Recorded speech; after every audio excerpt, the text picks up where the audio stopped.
गया बेटा, बस बस बस बस। थैंक यू भाई, थैंक यू भाई, वाह वाह वाह बेटा, तुमने जितने पैसे लिए उतना काम पूरा किया। ये चौधरी आजाद, बहुत बहुत खुशामदीद, आपको हंसना मनाए। मैं उम्मीद करता हूं आप सब खैरियत से होंगे, और अगर आप ही वो लोग हैं जिनको लगता है कि वो बदलेंगे पाकिस्तान, तो बजाइए तालियां।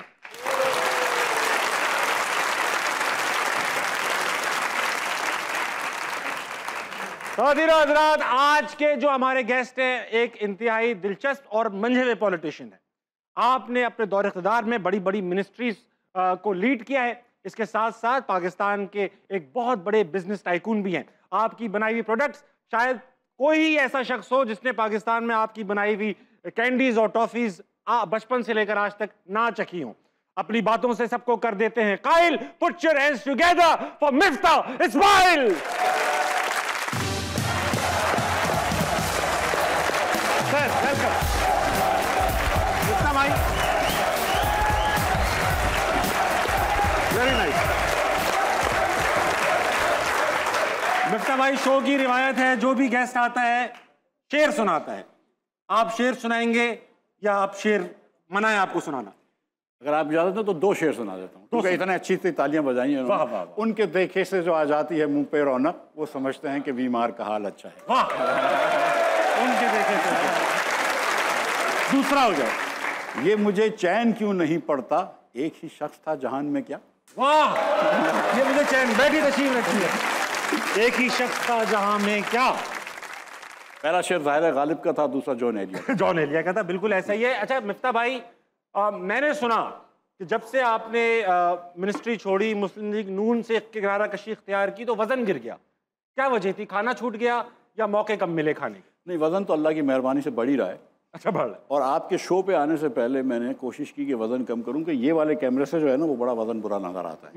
ये दोनों भाई अच्छे हैं। हाँ, ये सही है। ये छोटा मेरा ख्याल रखिएगा भाई। तो 8 साढ़े 8 पाउंड वजन कम किया, फिर 2 पाउंड वीकेंड में बढ़ गया, और लाहौर आने से 1 पाउंड दिन में 2 पाउंड बढ़ गया। तो ये मसला, लाहौर का तो टिकट ले लो तो वजन बढ़ जाता है। आबो हवा बड़ी इस मामले में। अच्छा मिफ्ताह भाई, क्योंकि आप पॉलिटिशियन हैं और इख्तिदार में भी रह चुके हैं, सबसे इंपॉर्टेंट सवाल आपसे पूछूंगा कि मुल्क कौन चला रहा है? आते ही पूछ लूंगा।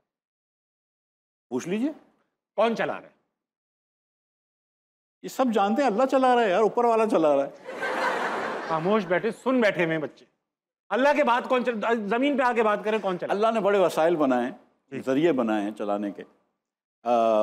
लेकिन खैर मुल्क सही नहीं चल रहा तो हम अल्लाह ताला को तो मुरीद इल्ज़ाम नहीं ठहराएंगे। हमारी अपनी गलतियां हैं जिसकी वजह से मुल्क जो है वो यहाँ नहीं पहुँचा है जहाँ पे पहुँचना चाहिए था, या जहाँ पे हमारे बड़ों ने इस मुल्क को बनाया था।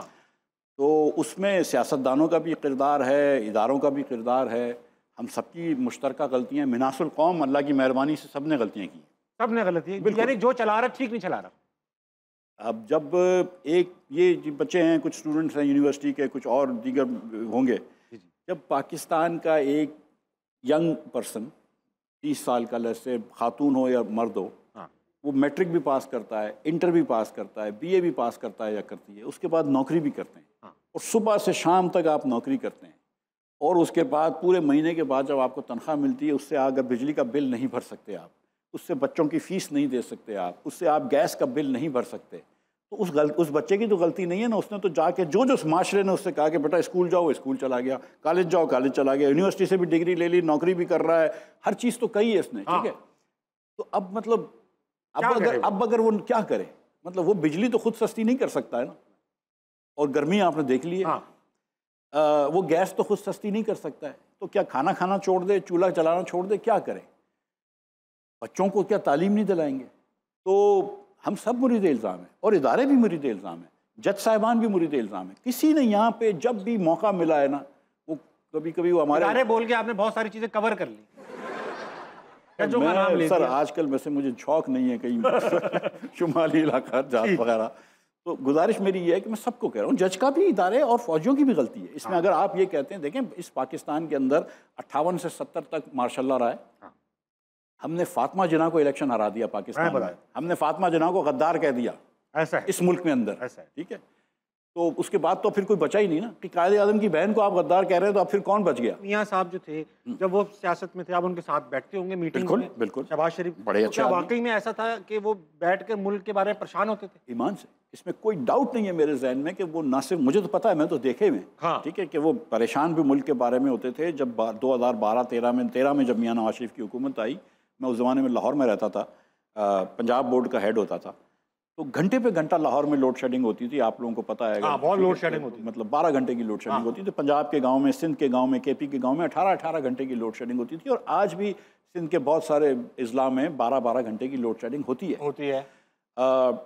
तो जाहिर है कि वो चाहते थे कि मुल्क अच्छा हो जाए। ये गलतियाँ होती हैं हमारी, जो हमको समझ नहीं आता हमको क्या करना है। Seriously I tell you this कि पाकिस्तान का मसला ये है कि लोग समझदार, इतने जो सियासी के और लीडरान या जितने और लीडरान हैं, वो इतने होशियार नहीं हैं जितने होने चाहिए।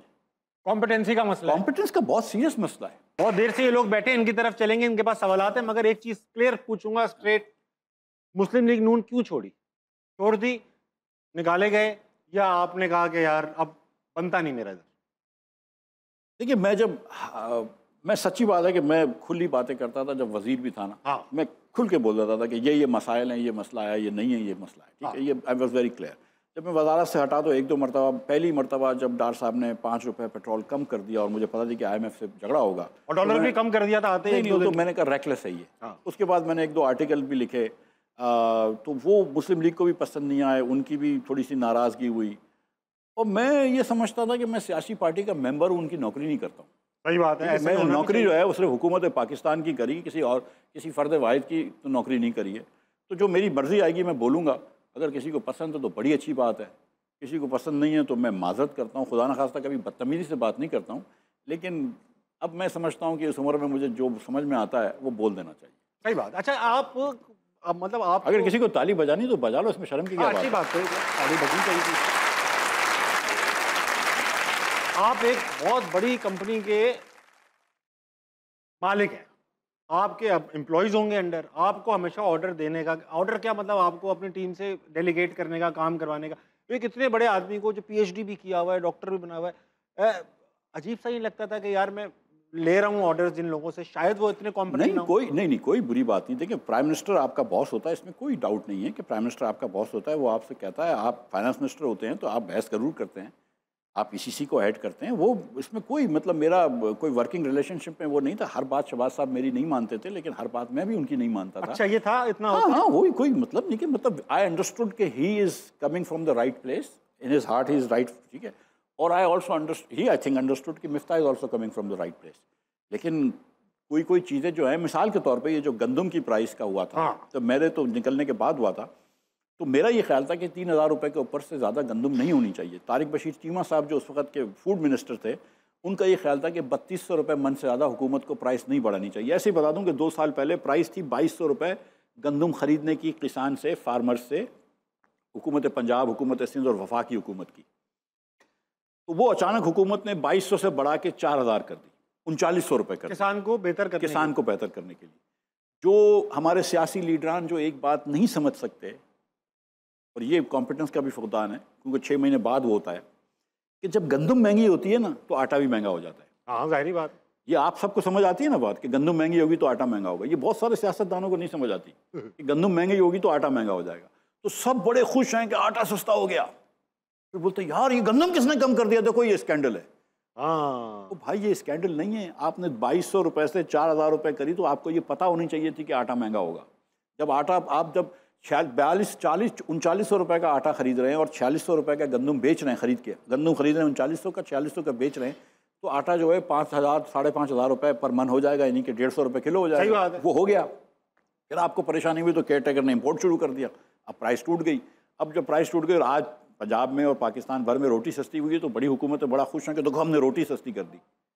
लेकिन वो फार्मर्स के जिसको आपने वादा किया हुआ था कि हम आपसे 100 रुपये किलो लेंगे, जिसने अपना एकरेज बढ़ा दिया, अराजी बढ़ा दी, जिसने खर्चा डाल दिया, उसने DAP खरीद के डाल दिया, उसने यूरिया महंगा खरीद के डाल दिया, उसने अपनी खून पसीने की उसमें मेहनत डाल दी, कमाई डाल दी, उसको आपने कहा अच्छा हम गंदम नहीं खरीद रहे। तो ये हुकूमत बात करेंगे इन लोगों से, इनका भी बहुत लोगों पे एतबार नहीं रहा है। अस्सलाम वालेकुम। वालेकुम सलाम। क्या नाम है दोस्त? साजिद। साजिद क्या करते हैं? मैं ओवरसीज होता हूँ। ओवरसीज होते हैं जी, आप? अभी पानी पे रहते हैं? MS किया है मैंने। MS किया हुआ है और जी, जी। ओवरसीज मतलब बाहर मुल्क रहते हैं। जी बिल्कुल। कहाँ? ऑस्ट्रेलिया में। ऑस्ट्रेलिया में रहते हैं भाई, जी। बहुत ही बाहर रहते हैं आप तो। हाँ बहुत ही बार है। क्या निकाल दिए गए या यहाँ घूमने नहीं आए? अभी हॉलीडेज के लिए ईद पे आए थे ना। हॉलीडेज पे ईद जी। के लिए आए थे। सवाल करेंगे। मेरा सर मिफ्ता से सवाल है कि एक अच्छा फाइनेंस मिनिस्टर होने के लिए कौन सी क्वालिटीज़ होनी चाहिए, और दूसरी चीज़ पाकिस्तान में कौन से ऐसे फैक्टर्स हैं जो टैक्स कलेक्ट करने से हमें रोकते हैं? हाँ भाई, कौन फाइनेंस मिनिस्टर में क्या होता, मतलब होता क्या है पाकिस्तान में सिलेक्शन क्राइटेरिया? बड़े लंबे सवाल पूछे हैं यार। दूसरा सवाल तो बहुत मुश्किल है और लंबा है। पहला सवाल जो है ना भाई, मैं ये समझता हूँ कि पाकिस्तान के अंदर, और ये सेल्फ सर्विंग भी जवाब है, कि पाकिस्तान में आपको फाइनेंस मिनिस्टर होने के लिए इकोनॉमिक्स बहुत आनी चाहिए। ठीक है। और अगर वो नहीं आती तो फिर आप फाइनेंस नहीं कर सकते। पाकिस्तान की इकोनॉमी के बारे में भी पता होना चाहिए और पाकिस्तान की सियासत के बारे में पता होना चाहिए। 3 चीज़ें होनी चाहिए। और साथ लेके चले वजीर आजम को। वो तो खैर हाँ, वजीर आजम को और दीगर वजीर आजम के लोगों के जो भी साथ, वजीर आजम को भी साथ लेके चले और दीगर उनके रुफ़क़ाए रुफ़क़ाए साथ लेके चले। दूसरा जो सवाल था कि पाकिस्तान में टैक्स जमा करने से कौन रोकता है, तो पाकिस्तान में टैक्स देना किसी को अच्छा नहीं लगता। अब मैंने कोशिश की थी कि दुकानदारों पर टैक्स डालें।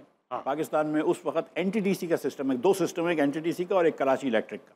तो NTDC के सिस्टम में 22 लाख दुकानदार थे, 22.5 लाख दुकानदार, उसमें से 30,000 दुकानदार जो थे वो इनकम टैक्स दे रहे थे सिर्फ। जी।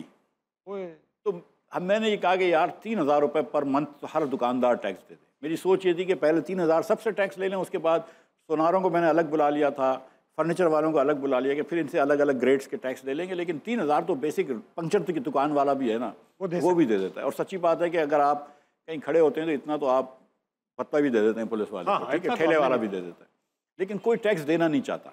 हमारे यहाँ गरीब लोगों की गर्दन थोड़ी पतली होती है, तो हम नौकरी पेशा लोगों से टैक्स ले लेते हैं। 50,000 रुपये से ज़्यादा की आपकी इनकम है तो टैक्स ले लेते हैं। इस बार शायद बढ़ जाएगी, अल्लाह ने चाहा तो, कि लाख रुपए वाली तनख्वाह वाले के ऊपर भी हम 5% टैक्स ले लेते हैं। लेकिन दुकानदारों से टैक्स लेना हमारे लिए थोड़ा सा मुश्किल होता है। हम प्रॉपर्टीज़ के ऊपर टैक्स नहीं ले सकते, हम एग्रीकल्चर के ऊपर टैक्स नहीं लेते। बड़े बड़े तो लोग बात करते हैं यार एग्रीकल्चर 10 आप किसी गरीब किसान से टैक्स लेंगे। भाई गरीब आदमी से टैक्स लेने का कौन कह रहा है? मैं ये तो नहीं कह रहा हूँ कि 12 एकड़ की ज़मीन वाले से टैक्स लें, लेकिन जिसकी 1,000 एकड़ की अराजी है उससे तो टैक्स लो। सही बात। जिसकी 2 अरब रुपए की प्रॉपर्टी, उससे तो टैक्स लो। आपने लगाने की कोशिश भी की थी दूसरी प्रॉपर्टी पे जो 2.5 करोड़ से करोड़ से ज़्यादा की। एहसन इकबाल ने क्या कहा था आपसे? वो अच्छा, एक इंटरेस्टिंग स्टोरी है कि हमने कहा था कि शहबाज साहब को भी टैक्स लगाना था। थोड़ा सा ये मैं इनसे बोल रहा था कि सर ये लीगैलिटी इसकी देख ले। खैर हमने कोई तरीका निकाला उसका। तो पहले जो आप जिस मकान में रहते हैं, पहला घर वो हमने छोड़ दिया कि उसके ऊपर टैक्स नहीं होगा, ठीक है। अब आप दूसरा मकान है तो उसके ऊपर हमने टैक्स लगाया। तो एहसन भाई ने कहा कि मिफ्ता देख, बहुत सारी बेवा औरतें होती हैं। शाम को मीटिंग हो रही थी, मुसद्दक मलिक साहब थे, प्राइम मिनिस्टर साहब थे, एहसन इकबाल साहब थे, मैं था और मरियम औरंगज़ेब थी। बहुत सारी बेवा ख़वातीन होती हैं मिसाल के तौर पर। तो अगर उनके पास एक दूसरा घर होगा तो उससे उनको रेंटल आती है इनकम, जिससे उनका घर चलता है, तो तुम इस तरह लगा रहे हो टैक्स।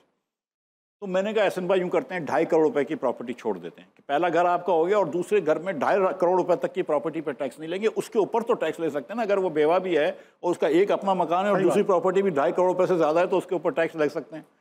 तो मुसद्दक मलिक साहब कहते हैं कि मिफ्ता जिस स्पीड से तुम टैक्स लगा रहे हो ना, पूरा मुल्क बेवा हो जाएगा।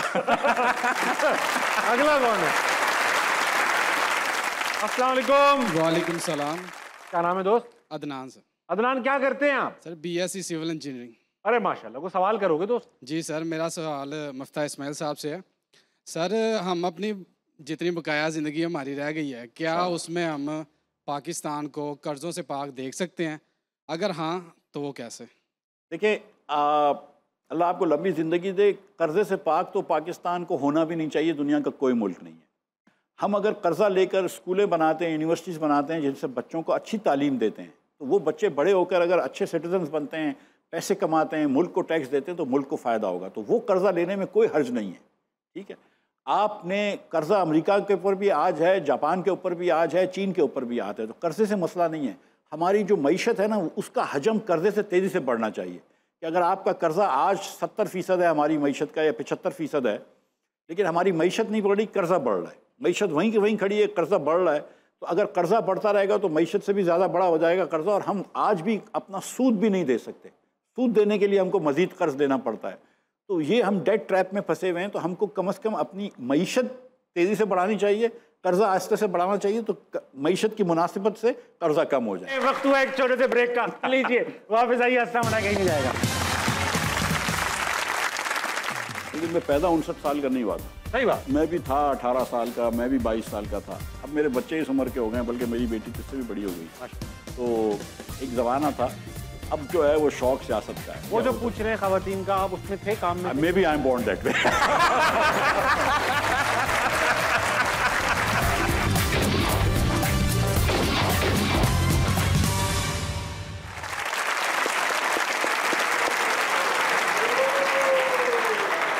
वेलकम बैक टू हंसना मनाए। बड़ी अच्छी बात है, हम दोनों शो के वापस आने के बावजूद यहाँ मौजूद हैं।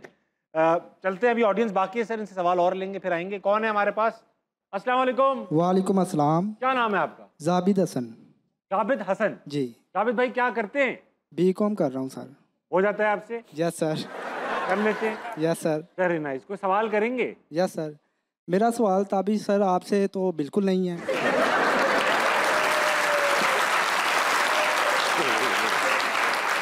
मेरा सवाल मुफ्ती इस्माइल साहब से है कि आप बिजनेस के मामले में तो काफ़ी, पैसों के मामले में तो काफ़ी तेज़ हैं, तो लड़कियों के मामले में आप कैसे हैं?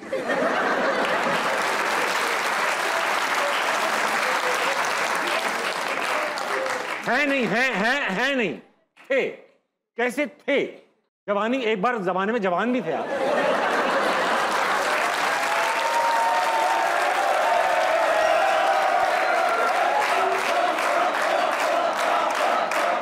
देखो मेरी बात सुनो, ये रवील से भी मेरी दोस्ती हो गई है और ये अदनान से भी मेरी दोस्ती हो गई, ठीक है।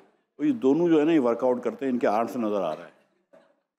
बाहर निकलो तुम। हाँ, दो लड़के। अच्छा सर, कभी आप पढ़ने वढ़ने बाहर गए, इतना आप माशाल्लाह से पैसे वैसे भी थे ही, कभी तो माशाल्लाह अमीरी आदमी थे आप, तो इस फील्ड में कभी नाम कमाने की कोशिश की?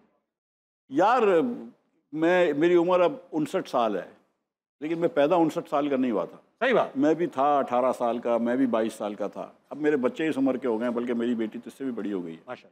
तो एक ज़माना था, अब जो है वो शौक सियासत का है। वो जो पूछ रहे हैं खवातीन का, आप उसमें थे काम में? May be I am born that वे।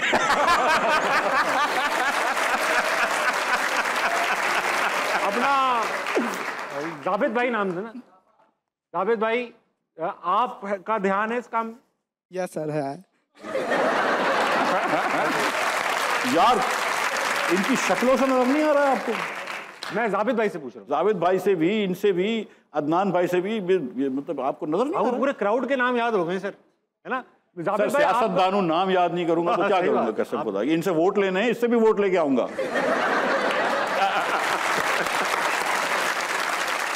अच्छा, एक क्लेम 2022 में आपने और शहबाज शरीफ साहब ने कहा कि आप दोनों ने मिलकर मुल्क को डिफॉल्ट से बाहर निकाल लिया, बचा लिया। ये किस हद तक सही क्लेम था, सियासी बयान था, मतलब कुछ वजाहत? नहीं, 100% सही बात थी। ये डिले कर दिया, बचा लिया, ये डिले कर दिया थोड़ा आपने? देखिए, IMF में अगर 2022 में अप्रैल के अंदर जब हमारी हुकूमत आई और अगर हम IMF से वापस से बहाल नहीं करते, हाँ, और मैं आपको ये अश्योर करता हूँ कि अगर हमारी हुकूमत नहीं आती तो PTI भी जो थी वो पेट्रोल महंगा करती, टैक्स बढ़ाती और वो भी बहाल करती। अगर उस वक्त बहाल नहीं करते तो मतलब IMF पाकिस्तान डिफ़ॉल्ट हो जाता। और उस वक्त जो है यूक्रेन की जंग की वजह से तेज़ी से पेट्रोल भी महंगा हुआ था, सब कुछ गंदम बड़ा महंगा हो गया था, खाद बड़ी महंगी हो गई थी जो हम उस वक्त दरामद करते थे, तो वो ज़रूरी था। अब इसका एक मतलब तो ये है कि आपने चलो बचा लिया, अक्टूबर में जुलाई में IMF से डील हो गई, सितंबर में पैसे आ गए, तो अक्टूबर में उन्होंने मुझे हटा दिया, सितंबर में मुझे हटा दिया इन्होंने। लेकिन इसका ये मतलब नहीं कि अब अक्टूबर में IMF से आप डील तोड़ दें। हाँ, मतलब आपने वो लॉन्ग टर्म है। हाँ, शजर से पैवस्ता रहना है। हाँ। और अभी भी IMF से आपको ये डील करना ज़रूरी है। अभी कोई खुदा ना खास्ता डिफ़ॉल्ट का ख़तरा नहीं है, लेकिन अगर खुदा ना खास्ता IMF से डील नहीं होगी तो फिर मसाइल हो सकते हैं। अच्छा, ये सब छोड़ें, बहुत अच्छा सवाल पूछने वाला हूँ मैं आपसे, दिमाग से निकल गया, इतना अच्छा सवाल था। हाँ भाई, नैस्डैक, चलो ये नई चीज़ हुई है कि अच्छा सवाल पूछेगा। हाँ, नैस्डैक हो गई दुनिया के, सुने मेरी बात, दुनिया में इतने बड़े बड़े स्टॉक एक्सचेंज हैं, नैस्डैक है, लंदन स्टॉक एक्सचेंज है, जापान का अपना है, हमारा वाला 76,000 पॉइंट्स क्रॉस कर चुका है। ऐसा कौन पैसा लगा रहा है यहाँ पर? कैसे हो रहा है सब? बड़ी अच्छी बात है कि 76,000 क्रॉस करे, अल्लाह करेगा तो मैं तो अब भी ये समझता हूँ कि ये मार्केट जो है ये 1.25 लाख तक जानी चाहिए। 1.25 से 1.5 लाख बिल्कुल। इस वक्त जो है वो पाकिस्तान में स्टॉक आप ख़रीद सकते हैं जो कि 5 टाइम अर्निंग्स पे हो। आपको बैंक्स मिल जाते हैं बड़े अच्छे अच्छे कि जो 5 टाइम्स अर्निंग्स पे मिल रहे हैं, और जैसे इंटरेस्ट रेट्स कम होगा तो ये मल्टीपल भी बढ़ना चाहिए। तो इस वक्त अगर आपके पास पैसे पड़े हुए हैं फालतू, तो और अगर आपको वैसे तो सूद भी 20% मिल जाता है, लेकिन सूद थोड़ा सा आराम होता है, थोड़ा सा नहीं मतलब कंप्लीट चल रहा है। हाँ चलो कंप्लीट आराम हो गया। मतलब सूद तो अगर आपने stock market is a good market in Pakistan, invest करना चाहिए। अभी जो लोग अपनी सेविंग्स कर रहे हैं बजाय इसके घर में रखें, सोना बना लें, स्टॉक एक्सचेंज में डाल सकते हैं। तो पाकिस्तान के अंदर देखें लैंड बड़ा अच्छा इन्वेस्टमेंट होता है और लैंड के बड़े अच्छे रिटर्न मिलते हैं, और लोग पाकिस्तान में जो है वो सबसे पहले लैंड खरीदते हैं। हाँ, लेकिन हुकूमत को कोई फायदा नहीं होगा इससे अगर हम सब जमीनें खरीदते रहेंगे। आप हुकूमत के फायदे का ना सोचें, अपने फायदे का सोचें। मैं सीरियसली बता रहा हूँ, हुकूमत अपना कर लेगी, आप अपना करें। ये ना, अगर आपके पास 20 लाख रुपए पड़ा है तो आपको ये नहीं सोचना है कि मैं उधर इन्वेस्ट करूंगा जहाँ हुकूमत को फायदा होगा। आपने उधर सोचना है कि यार मेरे बच्चों को पढ़ानी, तालीम देनी है, ये करना है, वो करना है, तो आप अपना घर पूरा कर लें। ठीक है, normally gold is okay investment. I would not do this right now, but I would invest in stocks, I would invest in land maybe, but I would invest more than anything else. I would invest in stocks. अस्सलाम वालेकुम। वालेकुम सलाम। क्या नाम है दोस्त? मोहम्मद हसन। क्या करते हो? Bachelor of science nursing. अच्छा, नर्सिंग, माशाल्लाह, बहुत अच्छा प्रोफेशन है भाई। कोई सवाल करोगे दोस्त? जी सर से मेरा सवाल है कि अगर शहबाज शरीफ साहब इनको कॉल करें कि आप फाइनेंस मिनिस्टर दोबारा बने, क्या ये कॉल पिक करेंगे या नहीं? अगर करेंगे तो क्या आंसर देंगे उनको? भाई हेलो मिफ्ताह, मैं चाहता हूँ कि आप ये सिर्फ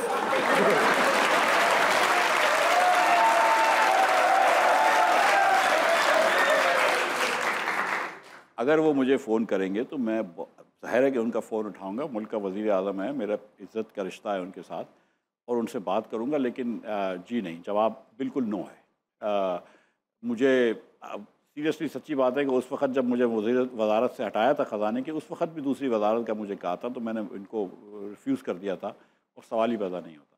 और आज तो अब ये खुश हो जाएगा रुबेल, लेकिन आज उस वक़्त तो बड़ी लेजिटिमेट हुकूमत थी। सही बात है बेटा, तालियां बजा लो, बाद में पता चलेगा। यार तुम लोगों को इतनी बात तो समझ में आती है ना कि अगर मैं आधा जुमला बोलूं तो बाकी तो सोच लेते हो ना कि क्या समझ में आएगा इन्हें। अच्छा सर, ये बताइए कि आपको पूरी अब मैंने पॉलिटिकल पार्टी बनाने का भी एहसास हो गया है। आप लोग 3-4 लोग हैं मेरे दिमाग में, नाम आ रहे हैं जो आपके साथ होंगे। किस किस्म की पॉलिटिक्स कीजिएगा? क्या मैनिफेस्टो सोच रखा है दिमाग में? नेशनलिस्टिक होगी, कोई रीजनल पॉलिटिक्स होगी MQM की तरह, या आप लोगों का बेसिक क्या होगा? अगर 3 नुक्ते बयान कर सकें कि इन चीज़ों पे काम करेगी आपकी पार्टी। देखो, मैंने 2 बातें आपसे पहले कही थी कि किसी भी सियासतदान में ये 2 चीज़ें होनी चाहिए। एक होनी चाहिए अपराइटनेस, इंटेग्रिटी। दूसरी होनी चाहिए कॉम्पिटेंस। और तीसरी चीज़ जो मैंने नहीं की थी, वो ये 2 ज़रूरी हैं, लेकिन ये तीसरी चीज़ भी मैं समझता हूँ कि बहुत ज़रूरी है, ह्यूमिलिटी, मॉडेस्टी, ह्यूमिलिटी। कि आपके अंदर कोई एरोगेंस नहीं होनी चाहिए, तकब्बुर नहीं होना चाहिए, कि आपको ये बात समझनी चाहिए कि मैं सब चीज़ें नहीं जानता हूँ, मैं लोगों से सीख सकता हूँ। हमारी पार्टी में सिर्फ इतना फ़र्क है दूसरी पार्टियों से कि हमारी पार्टी में कोई भी इंसान किसी भी पोस्ट पे 6 साल से ज़्यादा नहीं रह सकता। हाँ। तो जो पार्टी के सदर होगा वो 6 साल तक सदर रह सकता है, उसके बाद किसी और को सदर बनना पड़ेगा, और जो अगला सदर होगा वो उसका बेटा, उसकी बेटी, उसका भाई, उसका रिश्तेदार, कोई नहीं हो सकता। बस कॉम्पिटेंट आदमी होगा या औरत हो। हाँ। और हमारी जो ख्वाहिश है वो ये है कि आज कोई 18-20 साल का बच्चा या बच्ची हमारी बात सुन रहा हो, चाहे वो 4 सद्दा में बैठा हो या लड़काना में बैठी हो या ज़ोब में हो या रहीबियार ख़ान में हो, वो ये बात सुने और ये पार्टी ज्वाइन करे, और 20 साल बाद वो इस पार्टी की सदर बने और इस मुल्क पार्टी को लेकर हुकूमत में ले जाए। मैं ज़िंदा हूँ, शायद अब्बासी ज़िंदा हो, हम लोग हों ना हो, उससे क्या फ़र्क पड़ता है। ये इंस्टीट्यूशन इंशाल्लाह कायम रहेगा, पाकिस्तान तो रहेगा ना इंशाल्लाह। वक्त एक छोटे से ब्रेक कर लीजिए, वापस आइए, हंसना मनाए, कहीं नहीं जाएगा। आपकी पॉलिटिकल पार्टी में एक जगह मौजूद है और आप कह रहे हैं यार ये मैं किसी ऐसे बंदे को दूंगा जो वोट ला सके। 3 लोग आपको अप्रोच करते हैं, बिलावल, इमरान खान, नवाज शरीफ, किसको अलाउ कर दें यार आप आ जाए? नहीं, वो तो बहुत बड़े लोग हैं, उनकी एग्जाम्पल दे रहा हूँ भाई, एक सिचुएशन। ये सिचुएशन कोई आई नहीं। अच्छा, वो आ रहे हैं यार मिफ्ताह तुम्हारे पास वजीर आजम का कैंडिडेट नहीं है, आप इनमें से किसी एक को वजीर आजम का कैंडिडेट सेलेक्ट कर सकते हैं, किसको करेंगे? अब्बासी को। वो है ही नहीं ना लिस्ट में, मैं आपको वहाँ नहीं जाना। मैं अपने आप को सेलेक्ट कर लूंगा इन तीनों से पहले। इन तीनों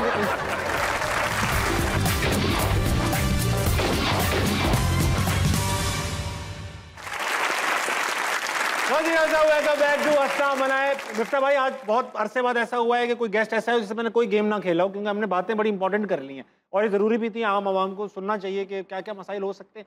बहरहाल, जब आप वज़ीर आज़म की कह रहा हूँ, फाइनेंस मिनिस्टर थे। अल्लाह आपकी ज़बान मुबारक करे, लेकिन आमीन। वज़ीर आज़म यार बजा दे तालियां यार। अच्छा, अल्लाह करे आपकी भी डील बन जाए।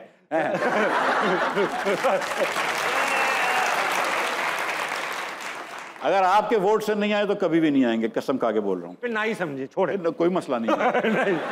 नहीं, वोट तो ये जिंदगी अच्छी है मेरी, अच्छे अल्लाह का शुक्र है। लेकिन मेरी बात सुने, ये तो वोट डाल देंगे, हाँ, तब भी बहुत सारे लोग नहीं आ पाते, तो ना आए, ठीक है, सही।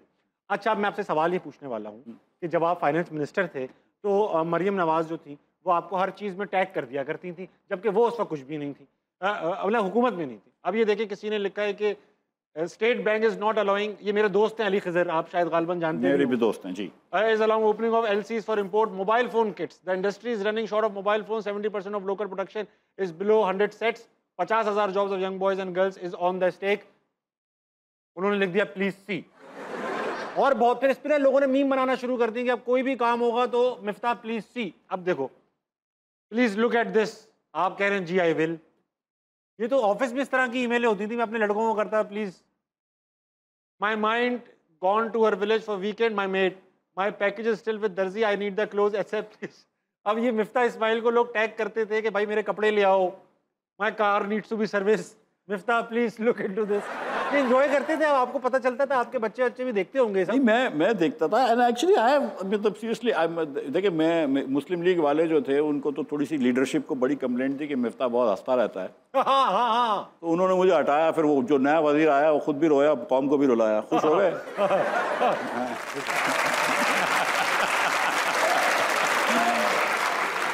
इत्मीनान आ गया। जो नहीं समझे इसाक डार की बात कर रहे थे। नहीं, क्लियर करता चलो। ये देखें, ये जो मरियम से मेरी एक अच्छी दोस्ती है, और जब औरंगजेब से Maryam Nawaz is like a sister to me, और अगर उनको कोई काम होता था तो मुझे फ़ोन भी कर लेती थी। जब ये जैसे एक जो सबसे ज़्यादा मशहूर था उनका, वो दुकानदारों के ऊपर टैक्स हटाने का था, प्लीज लुक इनटू दिस, वो ट्वीट करती थी, नॉट टू मी रियली, मेरा तो नाम लेती थी, वो अपने चचा के बारे में ट्वीट कर रही होती थी, वो तो सियासी ट्वीट्स होते थे यार। ठीक है। तो मैं, वो कहते ना, मतलब वो चचा भतीजी का जो भी मसला था, मेरा नाम आ गया तो चलो ठीक है। आपकी पॉलिटिकल पार्टी में एक जगह मौजूद है और आप कह रहे हैं यार ये मैं किसी ऐसे बंदे को दूंगा जो वोट ला सके। 3 लोग आपको अप्रोच करते हैं, बिलावल, इमरान खान, नवाज शरीफ, किसको अलाउ कर देंगे कि यार आप आ जाएं? नहीं, वो तो बहुत बड़े लोग हैं, उनकी एग्जाम्पल दे रहा हूँ भाई, एक सिचुएशन, ये सिचुएशन कोई है ही नहीं। अच्छा, वो आ रहे हैं कि यार मिफ्ता तुम्हारे पास वजीर आजम का कैंडिडेट नहीं है, आप इनमें से किसी एक को वजीर आजम का कैंडिडेट सेलेक्ट कर सकते हैं, किसको करेंगे? अब्बासी को। नहीं, वो है ही नहीं ना लिस्ट में, मैं आपको वहां नहीं जाने, मैं अपने आप को सेलेक्ट कर लूंगा इन तीनों से पहले। यार देखें, एक आखिरी बात सुन लो। हाँ, आखिरी बात, ये याद रखें कि इस मुल्क में चाहे आप वज़ारत उज़्मा हो या सदारती निज़ाम हो या जो भी निज़ाम हो, वज़ीर आज़म सेलेक्ट करने का इख्तियार जो है ना, वो सिर्फ लोगों को होना चाहिए। हाँ, ये तो बात आपकी ठीक है, लोगों को। और किन लोगों को? हमें पाकिस्तानी लोगों को, और हाँ। किसको? मतलब ये कि मतलब हिंदुस्तान के लोगों से लेके आएंगे वोट, बस वही मैं कह रहा हूँ। अब सर, आप वक्त आ चुका है कि आपकी आंखें थोड़ी देर के लिए बंद कर दी जाएं। इस गेम का नाम है नज़रबंद।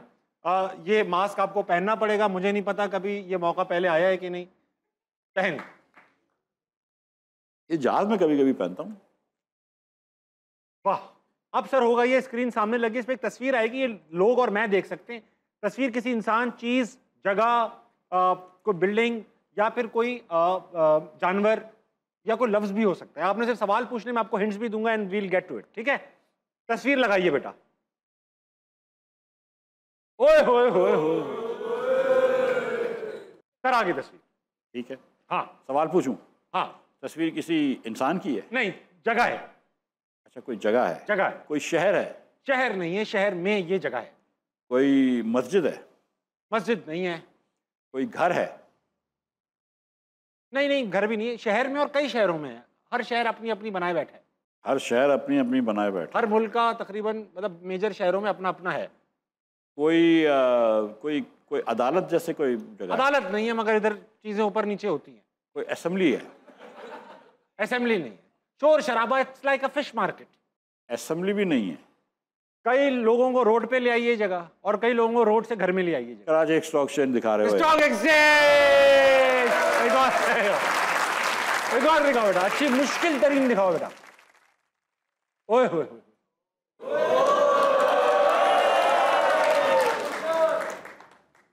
सर, तस्वीर आ चुकी है, आसान कर दूं, चीज है। कोई खाने पीने की चीज है? नहीं, मारने की।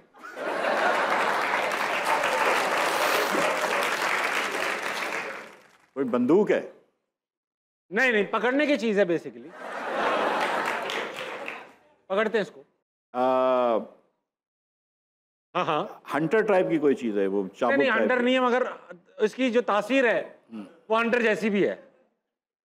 बल्ला है? बल्ला है। अच्छा मिफ्ता भाई, thank you so much for being on हंसना मनाए। मैं जब भी किसी पॉलिटिशियन का इंटरव्यू करता हूं, आप basically politician is only one of your introductions, मगर आप पॉलिटिशियन भी है, तो मुझे ये डर लगता है कि यार पता नहीं क्या पूछ सकूं क्या नहीं पूछ सकूं, but you are very open about your answers, very open about your stance and what you think about the regional politics. Thank you so much sir, बहुत मजा आया। Thank you and thank you all. Luck with your political struggle जो माशाल्लाह से अब on your own आप लड़ रहे हैं। मिफ्ता भाई, जाने से पहले हमारे शो की एक रिवायत है कि गेस्ट एक कमाल की बात करके जाता है हमारे देखने वालों के लिए और इस ऑडियंस के लिए, तो कीजिए कमाल की बात। जितनी हमारी कौम रेजिलिएंट है ना, बहुत कम कौमें होंगी। बिल्कुल सही। जितने मसाइल हमने देखे हैं, टेररिज्म हमने देखा है, रिलीजियस स्ट्राइफ हमने देखी है, एथनिक स्ट्राइफ हमने देखी है, बहुत सारी चीज़ें देखी हैं। मैं कराची में भी रहा हूँ, लाहौर में भी रहा हूँ, इस्लामाबाद में भी रहा हूँ, बड़े तवील अरसे तक।